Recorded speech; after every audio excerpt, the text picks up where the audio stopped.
This screencast is about what an analogy is, how it functions in an argument, and how you might find it if you're asked to find the analogy within the text.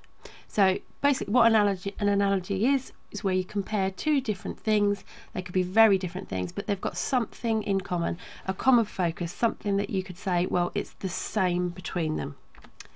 How does it function within an argument? So if you're looking for one, if you been asked to identify within certain paragraphs, it's supporting a claim, it's there to back up a point, it's being used to illustrate how in one case something works and therefore in another case it should also work.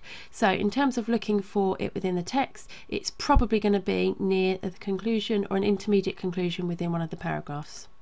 Finally, how do you find it? Well, like with most argument elements, you should look for indicator words. These are some of them. So if you're comparing things, you're going to be saying it's just like, it's a similar to.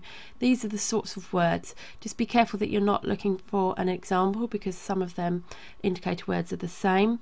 But you should be able to pick out an analogy from examples, because there's always going to be something that's being compared to support another thing. There's always going to be something that's got a similarity, whereas an example is probably going to be something by itself. An analogy has two components.